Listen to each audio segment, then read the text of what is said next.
Good evening, everyone. This is Andy Shepherd with another Your Success Now teleconference.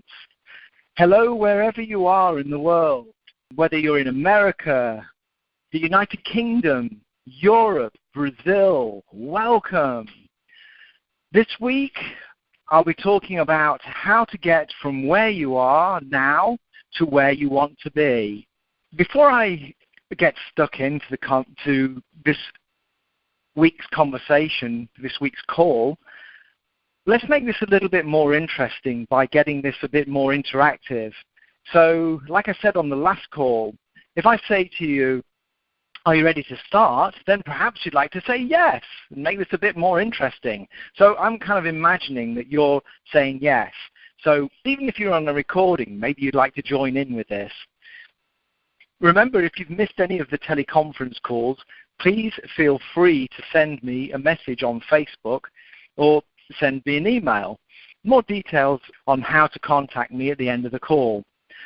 For those who don't know me, I'm a success coach. My name is Andy Shepherd, and for a better description of what I do, I'm a transformational specialist, if you like. I've been formally doing this since 2009, though to be honest, I've dedicated my whole life to helping people.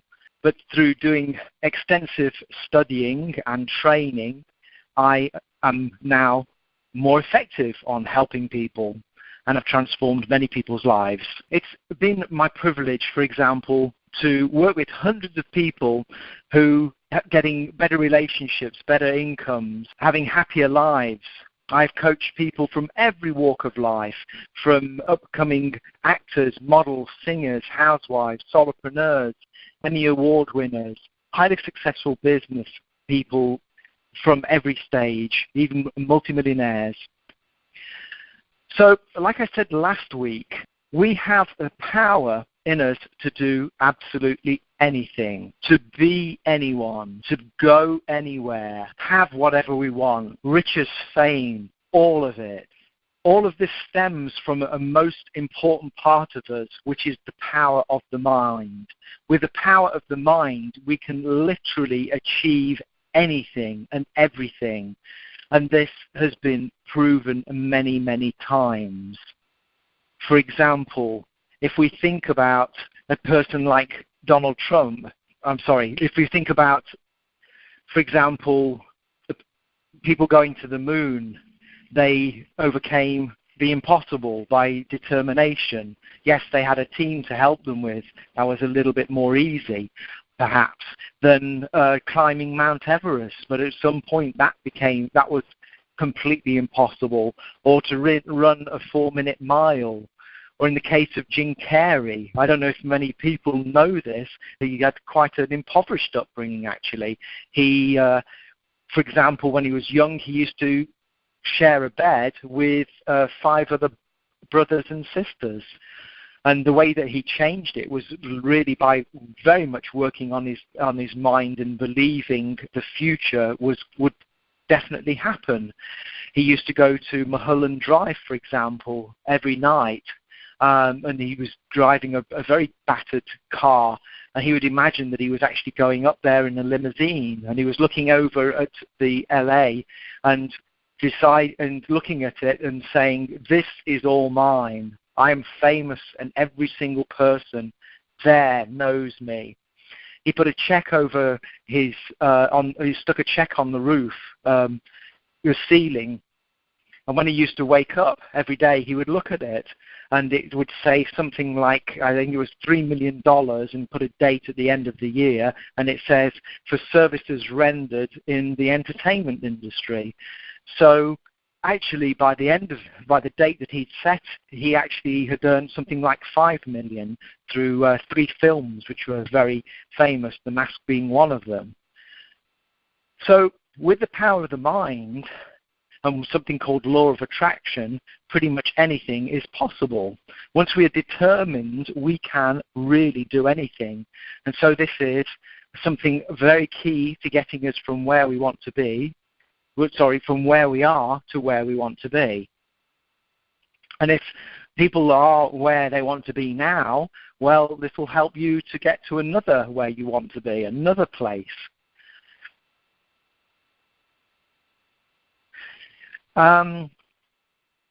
So let's face it, a lot of us don't like where we are now, do we? We stay in jobs that we don't like. We stay in relationships we don't like, marriages. We stay with friends. We have cars that we don't want anymore. Maybe the house that we live in, maybe the city, maybe the country. Maybe we would just like to move out of any of those situations. And this list is just one of many possibilities. When we were kids, we would probably shout something like, "I don't like it." And whatever it was, we'd throw it out on the floor. We don't do that anymore. We kind of put up with things. We've become educated. We've become perhaps complacent in doing whatever it is. So why do we do this? Why do we stay with things that we don't want? When we were younger, we would say, "No, I'm not having it." Well, the answer to this is pretty complex. One of the possibilities is expressed in an English expression, for example. We say, "If it ain't broke, don't fix it." So we just stay with what we're used to. It's like familiarity. If we don't like something, whatever it is, whatever the situation is, even though we don't like it, we'll just stay with it because it's kind of easier that way. We don't have to do much. We just have to put up with where we are. So that is one possibility. And this has really struck home to me. I remember, for those of you who've been listening to my other teleconferences, you'll know that I was field service engineer for a digital equipment company, and I found that I remember one day I was repairing a piece of equipment, repairing a computer, and often you would be in the middle of listening to all sorts of people's conversations, and the whole world was going on around me. I remember there was this very beautiful girl that everybody was talking to and trying to talk her into breaking up with her boyfriend because she really didn't like the guy. He really wasn't what she wanted. She believed that she could do better. He wasn't treating her very well. He wasn't treating her the way that she thought she should be treated. And we said to her, "Well, why don't you?" I made the question actually. Well, why don't you break up with him? Why don't you go and find somebody else? And she said, well, she just didn't believe that she could do. She just thought that nobody would be interested in her. And because I was there repairing a computer, there's no way out of professional dignity, there's no way professionally that I would say what my thoughts were. I found her attractive. I mean, heck, I would have dated her. So what are the reasons for doing this? I mean, some of her issues were probably self-worth. When I think back, I was thinking about this today, another factor was that she was in a small town, so she may not have had many options. She may only have had the opportunity to meet other guys in the work environment.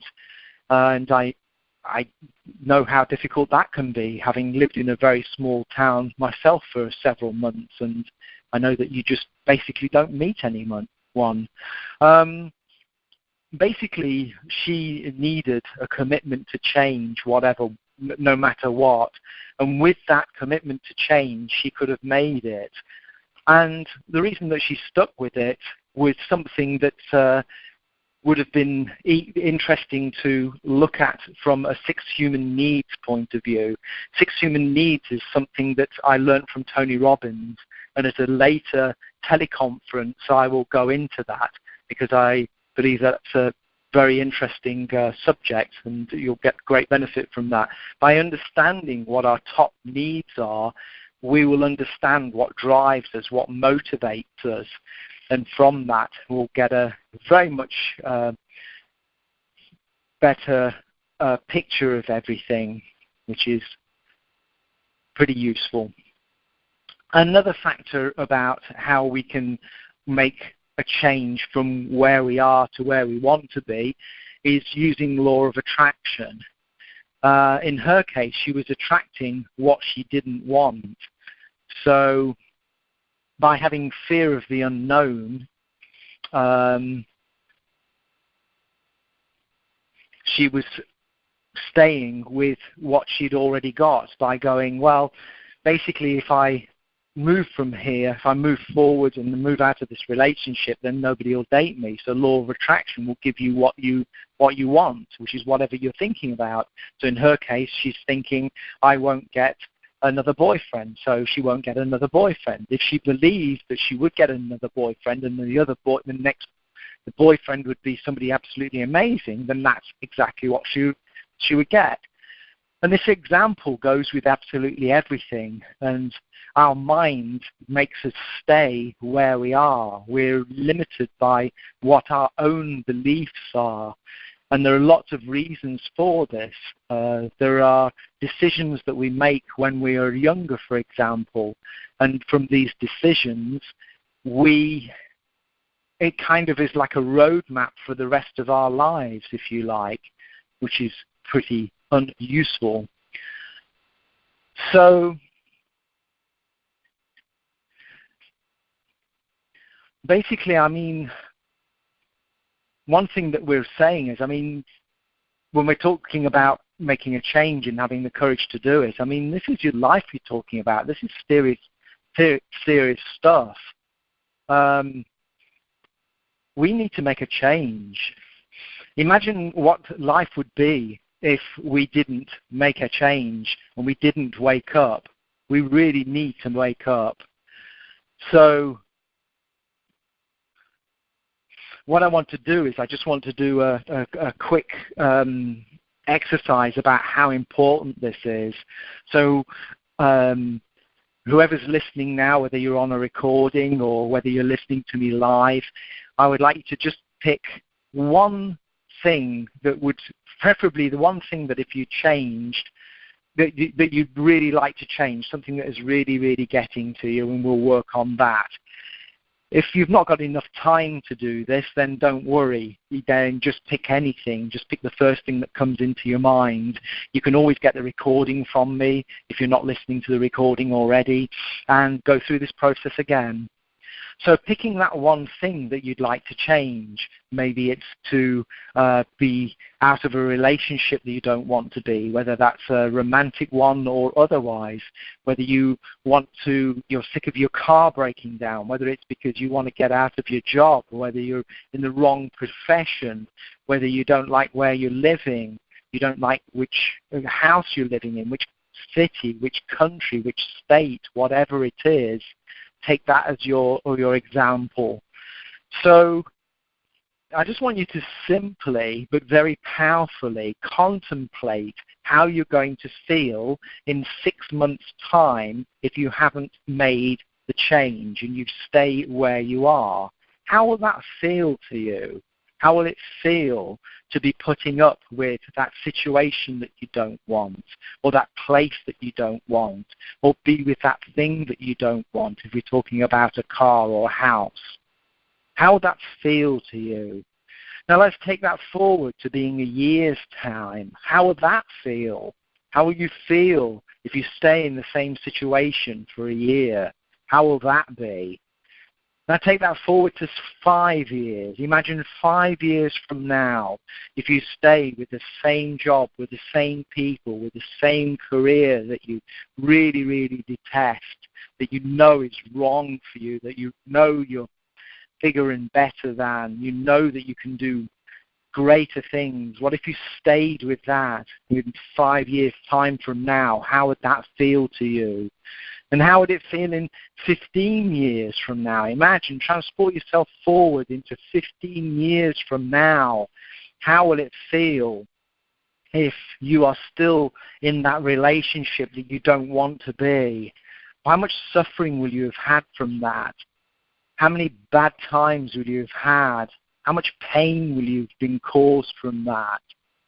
In 25 years, imagine you don't make that decision and you stay in the same situation or the same thing or person 25 years from now. How will it be? So for some of you, maybe it sounds as if I've been really cruel and you're thinking, hey, Andy, what are you doing to me, man? You know, you're a nice guy. You're not supposed to be doing these kind of things to me. Well, yeah, I am nice, for sure. I want what's better for you. But unless you've got the motivation to make a change, you're not going to do it, are you? And, sometimes it's carrot or stick, isn't it? I mean, we talked about pain or pleasure. We're driven by two basic emotions. We do things to avoid pain or to gain pleasure.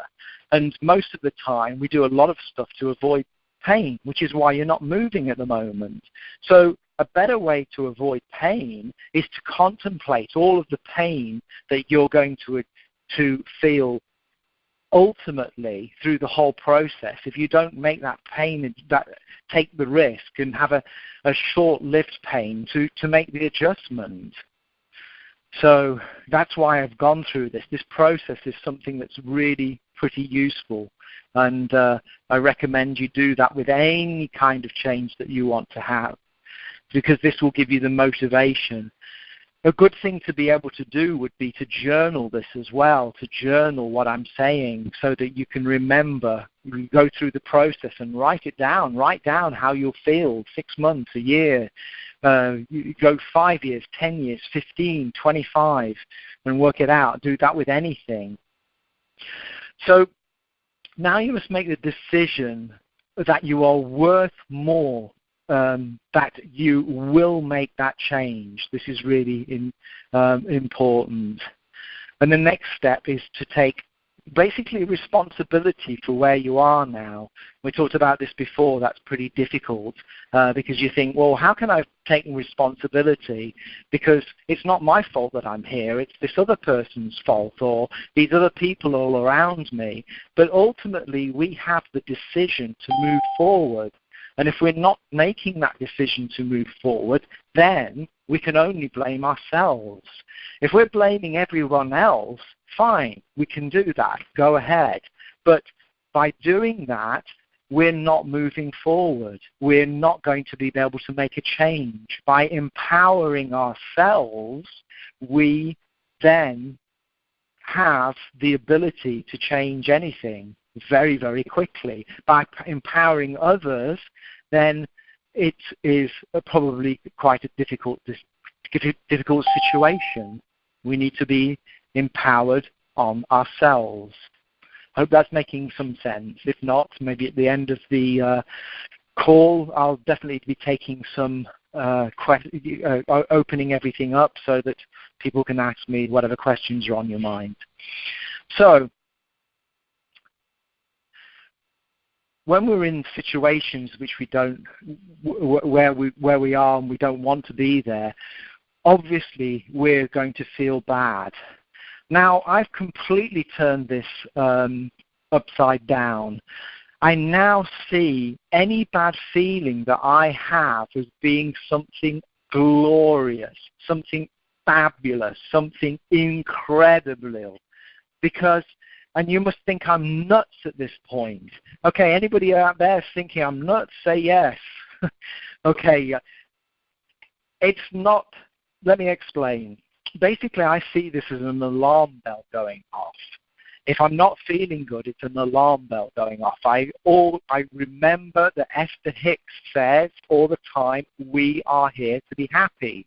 That is the main message. If you're in what's called the vortex, then you are happy. To attract everything good happening to you, you are happy.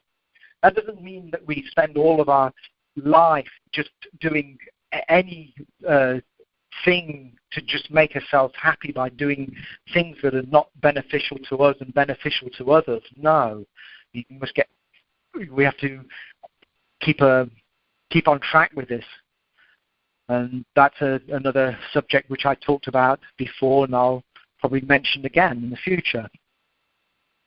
To my mind, when we don't feel good about something, like I say, this is a really good thing.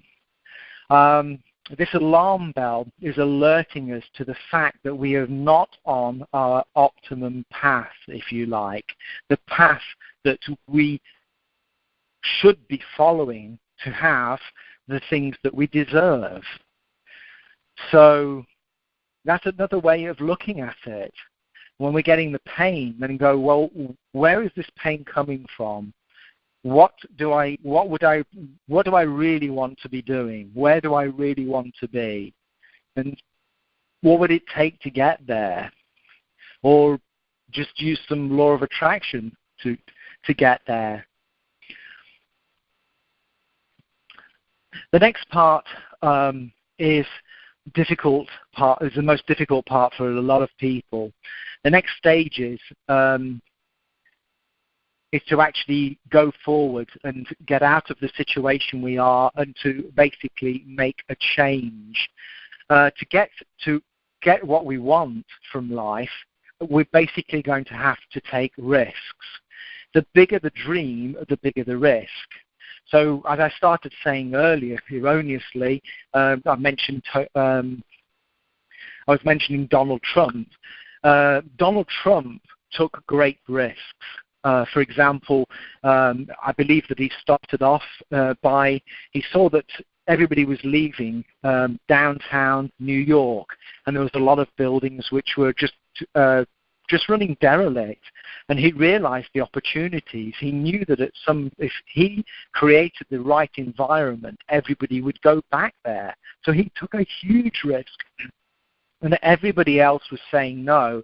Everybody else was walking away. He said, yes, this is the place to be. This is the thing to do.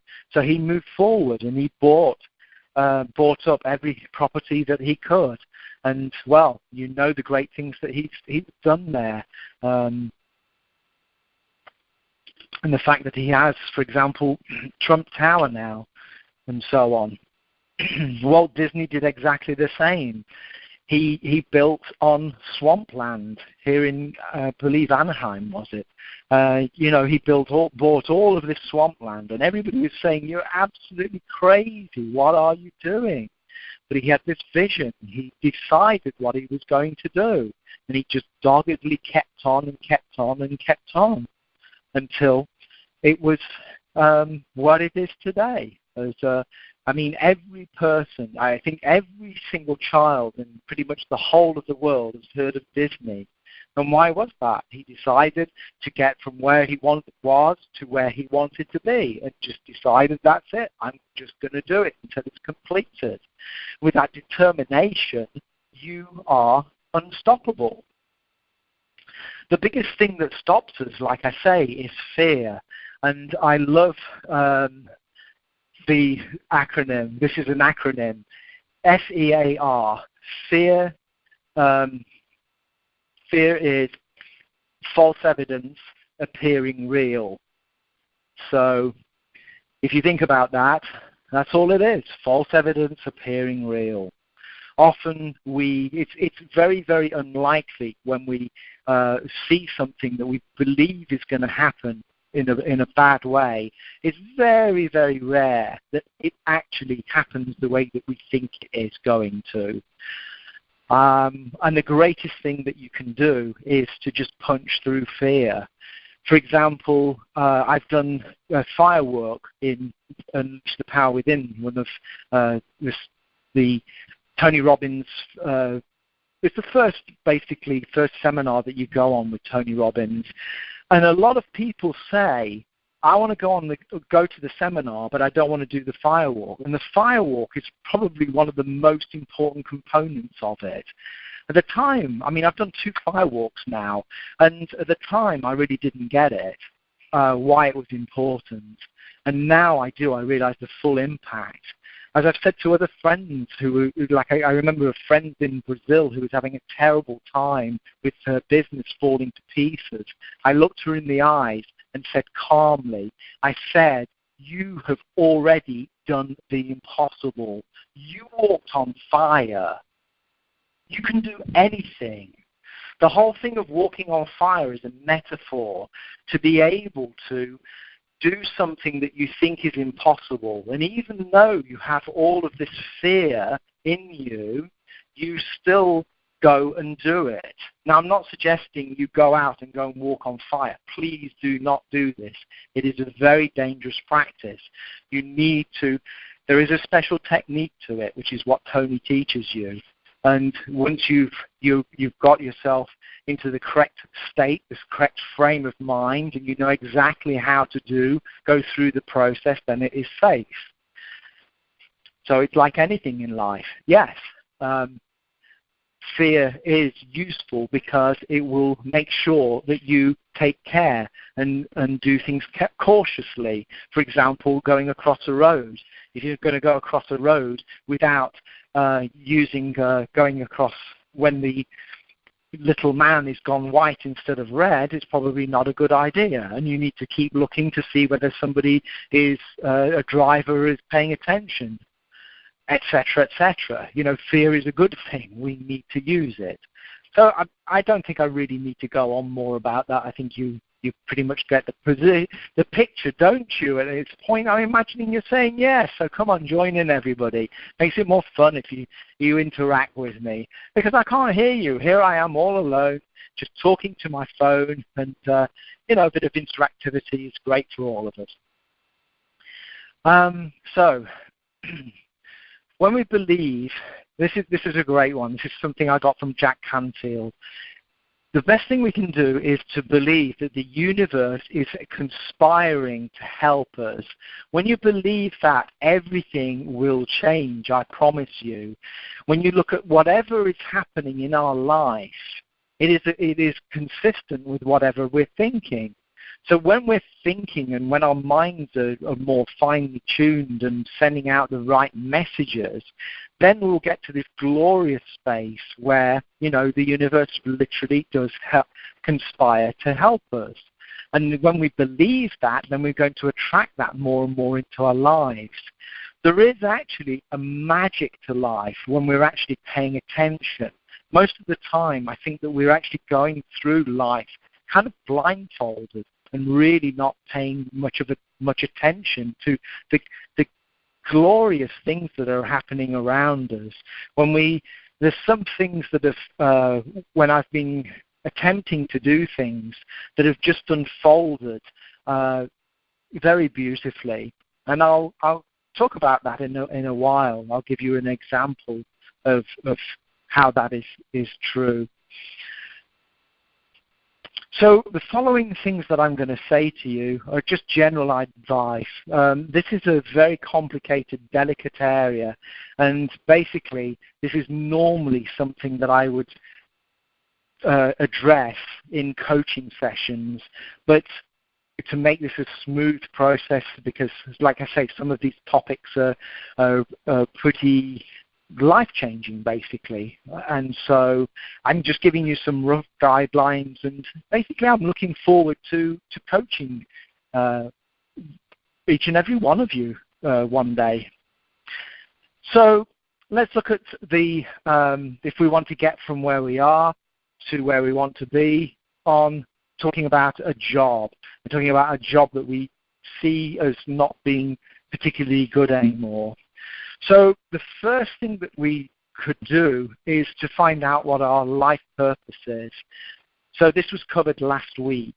Like I said before, if you want a recording, then just get through to me. Just send me a message on Facebook, or at the end of this I'll give you an email to get in contact with me. So once we've gone through a process of finding out what we really want, then this will make life easier for the future. Because I've seen so many people just going from one job to the other and thinking, being happy because they think that they've got the job that they want, and really what they're enjoying is the change in life, and new things and new possibilities and new circumstances and so on. And it's kind of like it's kind of masking the truth of it all, if you like.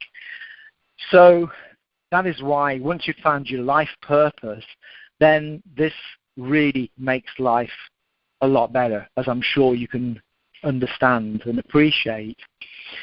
So the next part of it is, you could work out a strategy of how you're going to get there, and that's probably a useful process to work out a rough idea of what you're going to do. But one thing that I really would recommend is something that I talk about a lot, and that's using law of attraction.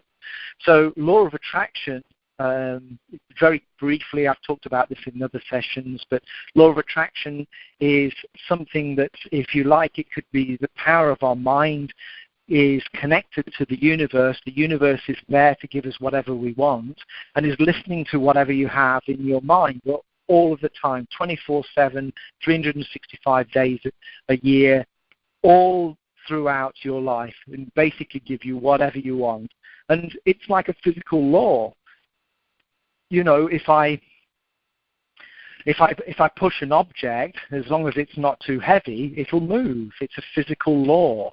There are certain things that will happen, and it's the same as that. It's just mathematical. It's just scientific. There is a definite law to it, something that Wallace G. Wattles talked about in The Science of Getting Rich, which he wrote in 1901. Great book to have a look at if you wish, and which is something that I think the book and the film The Secret was based on, in I believe anyway.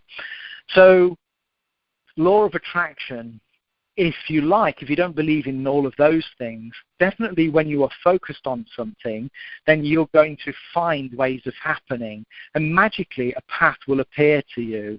So whether it's the universe giving you it, or it's just you're paying more attention to the possibilities around you, I don't know. I've found that when I'm using law of attraction, absolute magic happens. I could give you countless examples of this, but I'll give you one simple example. When I was working with digital, I told you I was a field service engineer. Some of the time I was on call. In those days, I'll show my age now, but we had a beeper which we used to carry around with us. And as soon as it beeped, we got 20 minutes to make a phone call, and we had to connect to the central office to get our next call. So for sometimes, for a week, or two every month, I would be on 24-hour call-out, and this was like really, really stressful and tiring. Sometimes I would be working literally 24 hours, go to sleep at night, work the next night, and then the next day I would sleep through, wouldn't get called out at night, and then have to work the next day. So my body clock was getting completely screwed up.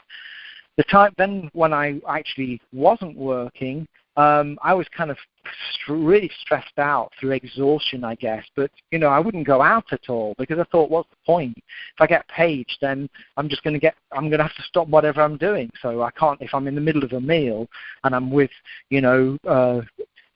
my girlfriend the girl that I was dating in the UK, then we'd just have to stop the meal and she'd just have to catch a taxi back home again or whatever. It was not a good situation. So I got out of that situation. I always wanted to be a software engineer and or work in a back office or something like this. And I knew the only way that I could move from hardware to software without training was I knew that I could do it. I knew that this was something I was capable of. I just needed a manager who believed in me and was willing to spend the time in getting me trained up. And that is exactly what happened. And, there was a kind of a pretty I got really knocked off my path because I was very determined to do this. And, there were a few eggs broken in the process, and it was pretty shaky at some point as I made the transition from one to the other. But I just saw the beauty of it all, and I just knew that what was happening was right. And I knew that the universe was actually conspiring to help me. And so what the breakages were necessary.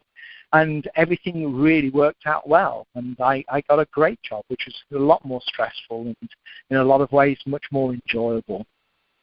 So let's look at getting from out of where you are to where you want to be regarding a relationship, for example. This can, the relationship having it's something that is not useful or it's not bad or it's unhealthy. And I'm not just talking about a romantic relationship. I'm talking about any kind of relationship, whether it's with friends or colleagues or whatever. We have to, and this is a whole topic in itself. But I'm just going to give you some basic, quick pointers in that. We need to remember that we are the average of the 5 people we spend most of our time with. And you've heard that saying before, haven't you? But be honest, are you actually doing anything about it? Are you actually putting into practice, paying attention to that and getting the best 5 people? Basically, if you don't practice what I'm saying, then, I mean, out of all of the things that I'm saying to you, you have a couple of choices. You can listen to this and feel good about it, and at the end of the call, you're just all full of happy thoughts and going, wow, great, I love what Andy's saying. And that's great. I'm happy if you're doing that. But for what I'm saying to have any power, then obviously you need to put it into practice. It's like with anything. I mean, you can watch as many fitness DVDs as you want, but until you actually get on some running shoes and some shorts and a T-shirt and go and copy whatever the person's doing in the exercise routine, you're not going to get any fitter, are you? So it's exactly the same in this situation. So, you know, if you're finding anything that I'm saying useful, or if you believe in anything that I'm saying, please try it out, put it into practice. Then it will have power. So, I mean, I'm saying all of this, but you'll be surprised at how many people are doing this. So if you're in, like I say, we're talking about bad relationships. I mean, you're the average of the 5 people you spend most of your time with. So have a look at the relationships you're with and think about how useful that is. Remember that we are conditioned. We're all conditioned by everything around us. So the people who are close to you are conditioning you at a greater strength, if you like, a greater intent than others. So this is something very, very serious.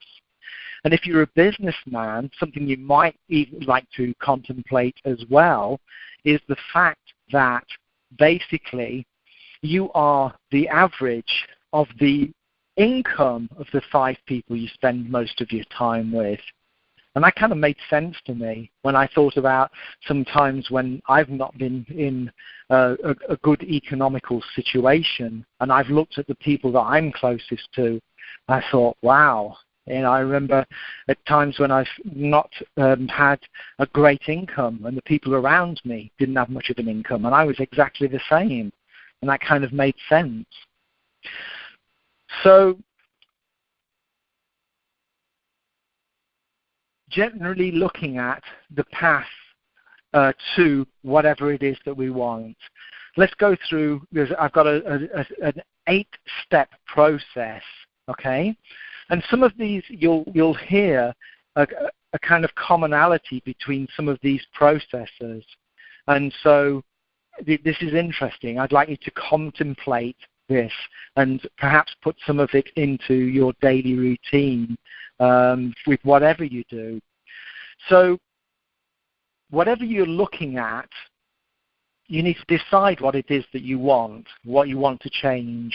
Okay, so it could be about a job, a relationship, a new possession, being a car or a house, a different place to live, a different city or whatever. Then look at why. Why is it that you want to make that change? Why is it important to you? Why do you want to do it? Why must you do it? And then do this process of looking at, well, if I don't do it, where will I be in 6 months' time, in a year's time, in 5, 10, 15, 25 years? How will it be at each of those stages? And take some time to go through that process slowly, because that is very, very important. And once you have done it and got to the result, the goal that you're looking for, whatever it is, what will it mean to you? How will it feel? How will you feel? Remembering that, you know, if, for example, if you're in a relationship with somebody, romantically, then for some people, it's about how they'll feel. And some people are motivated by that. And this is quite a key part of it. So for some people, for example, they might date somebody who is very, very attractive so that they can feel significant, because everybody will look at them and go, wow, that person's amazing. Look at how, important, how lucky that person is to be with somebody so attractive. Or They may do it with somebody who's got a great position in life, somebody who is famous or has got a very good job or something, and that can give them some kind of significance as well. So how does it make you feel? That's a very important part with whatever it is. Maybe it'll, if you had a house in a different neighborhood, it would make you feel safe. Maybe you'd be able to sleep better at night. Maybe you wouldn't be so worried about your kids and so on. The next stage of it, step 6, would be determination and commitment. Determination that you will reach the result no matter what. To just go forward and just do it until, whatever gets in your way, whatever stops you, you may stop for a while, but you have that momentum which is going to propel you to get to that end result. That is something that I've definitely lived by. There are things where I have had some kind of step backwards, but I've always, my momentum is still to go forward. Or I always think of the example of an aircraft taking me from LA to the UK. Most of the time it's actually going in the wrong direction because of the headwinds. It's got to go against it. But its end result is that it'll end up in the UK, and that is the way that my life is. I am determined that no matter what, I will get to my end result. Another very important part of stage 7 is to celebrate. So everything that you do to get to where you want to be, no matter how small, it doesn't have to be big things. You need to celebrate. You need to pat yourself on the back and say, yes, I did it. And this is a very key part. If you look at tennis players, for example, they'll kind of they do this action with a forearm and a closed fist and they're going internally, yes. They're conditioning their body by celebrating. This is very deep. They only do this when they've won a point. That is, this is highly used in sport, and we need to do this as well. We condition ourselves that, if we're conditioning ourselves that whatever we're doing is good, then we'll do more of it. So I really do recommend that. If you just put that one thing into your life of celebration, that will really have a very positive impact in your life. So the stage 8 is law of attraction, is by using law of attraction to just really go through all of the processes of it. I've talked about this in other sessions. I can't remember which one it was now, I'll be honest. There are things that you get from the book and the film The Secret, for example, but there are stages missing out of it.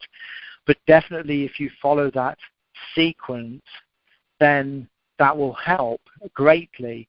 If you look at Think and Grow Rich by Napoleon Hill, Chapter 2, then what he's doing is pure law of attraction.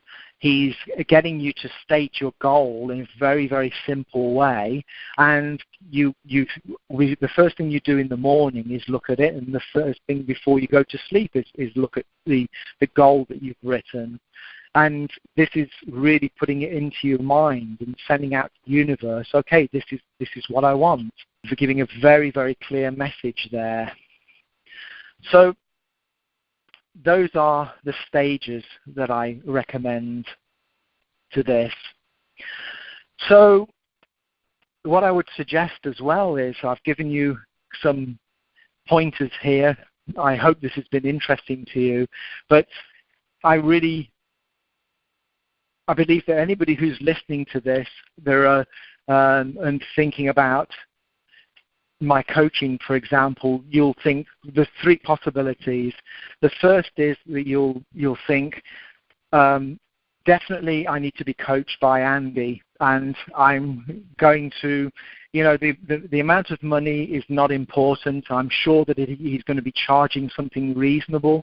I'm ready to go forward, and I'm going to contact him as soon as possible.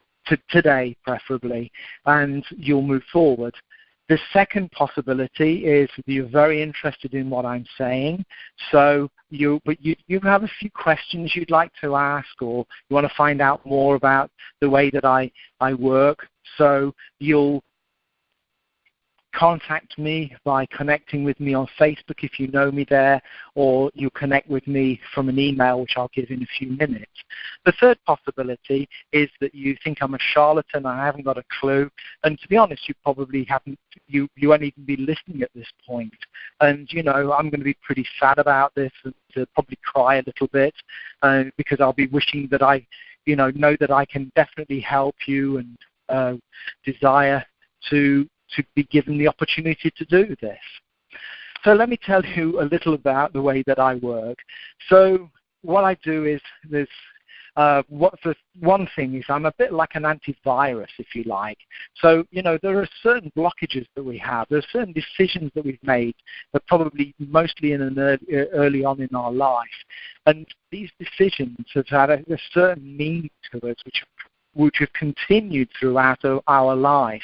And these decisions are kind of causing us to react in a way which are not to our benefit. And in a lot of cases, they're really holding people back.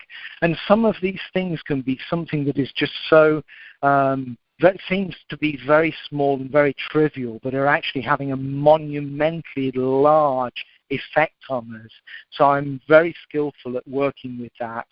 The second is I work with accountability, and the four-letter word, goal setting. I know goal setting is something that makes everybody cringe and probably have sleepless nights about it and think, oh, I really don't want to do this. But, the people who have really made a big difference in life and are really moving forward, then that's what they've done. They've set their goals. I think there was a statistic of people who did really, really well. I think there was 3% of kids in a high school study, and the 3% that have actually set goals in comparison to the rest that hadn't, 97% hadn't, that 3% were making more money than the 97% all added together. I think the statistic was something as grand as that, but please feel free to Google it and find out. The next thing is that I work with law of attraction. I will get you there very, very quickly by using techniques which I've proven have done very, very well. I seem to have a sixth sense as to finding out what it is that is holding you back, or whatever the issue is. I say I seem to. That's not true. I do have that. I am very quick. I look at everything as a pattern, and I can see the way that things are and see what the things that need to be worked on are and to move forward. And finally, basically, I'm very authentic about what I do. So I'm not going to show anything to you unless I've tried it out myself. Connect with me on Facebook. You're probably a friend of mine, or if you prefer, you can go to facebook.com/Shepherd Coaching, SHEPHERD Coaching, Shepherd Coaching, one word, or you can email me at andy@shepherdcoaching.com. So next week, the titles are going to be a bit simpler this time. I'm going to be talking about how to let go. Okay, so next week's teleconference is going to be how to let go. Thank you for listening to this. Anybody who's listening live, if you'd like to get a recording of this, just connect with me on Facebook or send me an email, and I'll send that to you as quickly as I can. So, as I always say, make today a successful one. Thank you and good evening.